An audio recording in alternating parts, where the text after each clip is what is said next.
What if the greatest obstacle on the spiritual path isn't the world around us, but the way we approach the journey itself?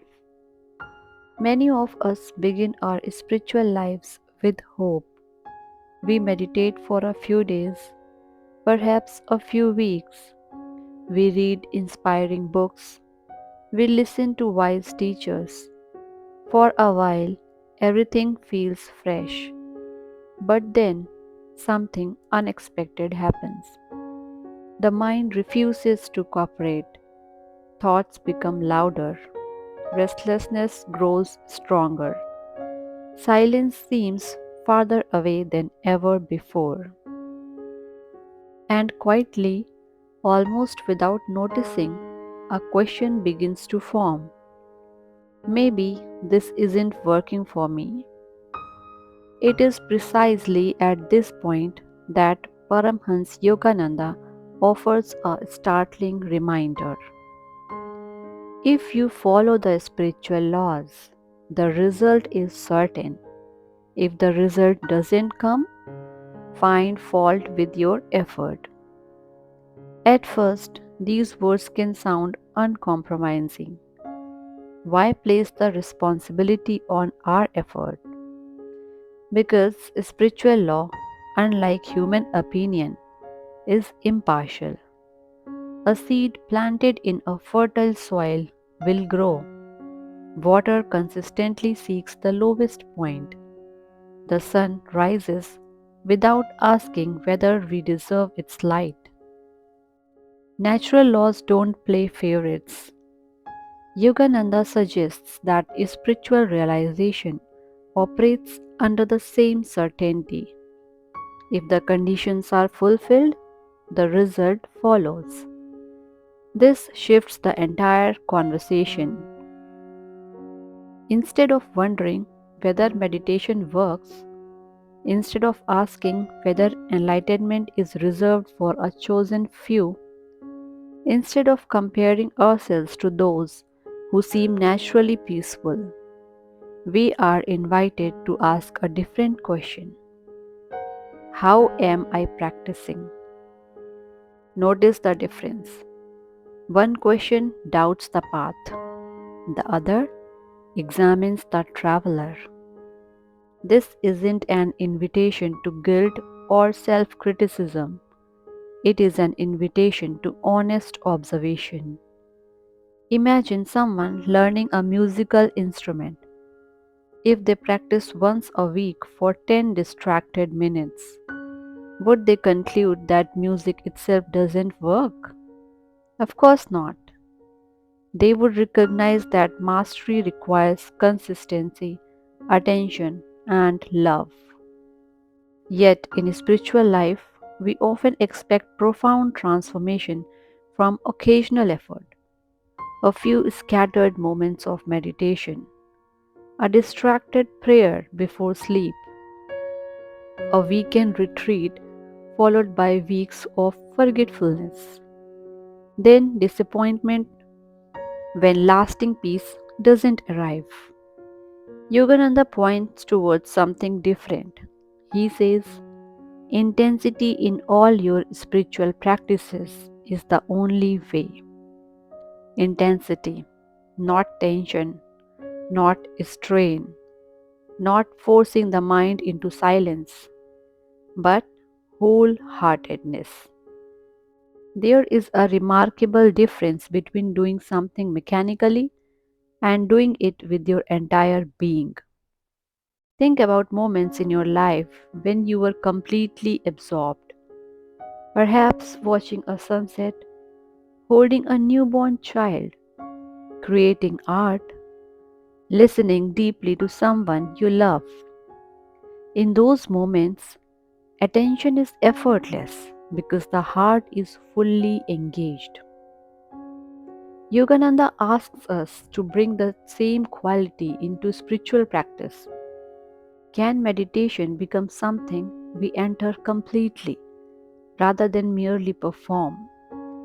Can prayer become a living conversation rather than repeated words? can each breath become an opportunity to return home. Then comes another profound observation. Those who don't meditate regularly and deeply are restless wherever they do meditate and give up after a short effort. How familiar this sounds.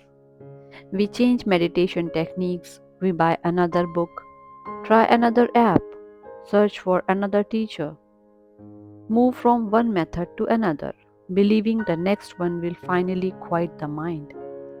But what if the problem isn't the method? What if restlessness simply follows us wherever we go? The restless mind believes that changing external conditions will solve an internal habit.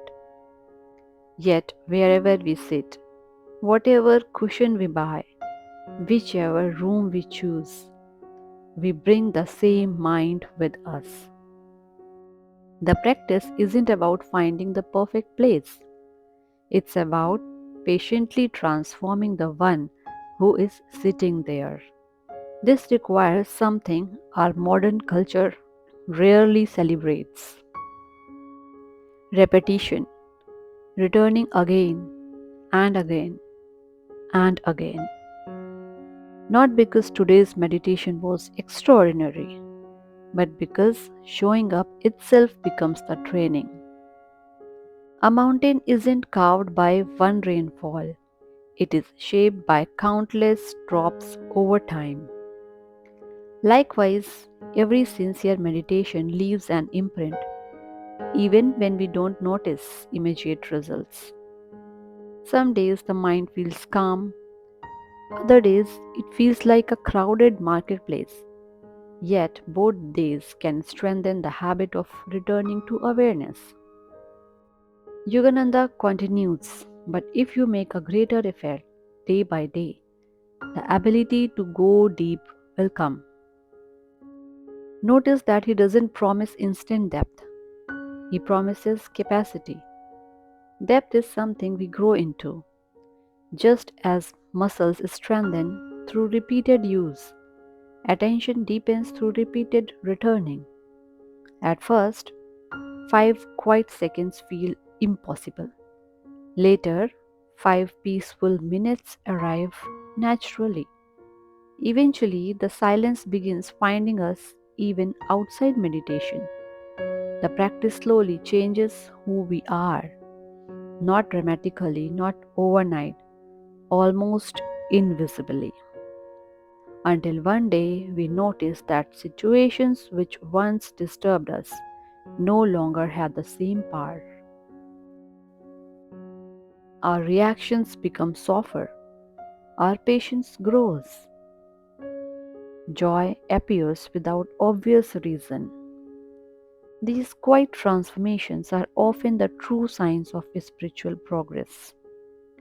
Then Yogananda concludes with a statement that seems almost unimaginable. I don't have to make any effort now. The whole world is gone instantly when I close my eyes. What does this mean? It doesn't suggest escaping reality nor rejecting the word.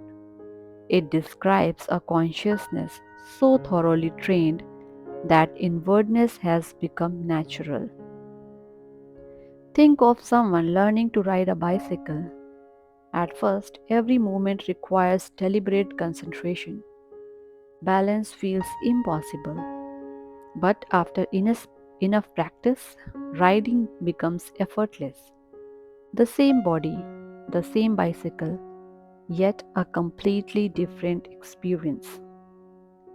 Perhaps meditation follows a similar pattern. Initially, we struggle to withdraw attention from endless thoughts. Eventually, the inward movement becomes spontaneous. What once required effort transforms into ease. Ironically, effortless meditation is built upon years of faithful effort. This one of the greatest paradoxes of every authentic path. Discipline creates freedom, consistency creates spontaneity, Effort, sustained with love, eventually becomes effortless. So maybe the invitation today isn't to meditate perfectly. It isn't to judge ourselves because the mind wanders. It isn't to compare our journey with anyone else's. Perhaps the invitation is much simpler. Sit again tomorrow. Bring a little more sincerity than yesterday, a little more attention, a little more love. Trust that every genuine effort is shaping something deeper than we can presently see. Because if spiritual law truly is as certain as Yogananda says, then no sincere meditation is ever wasted.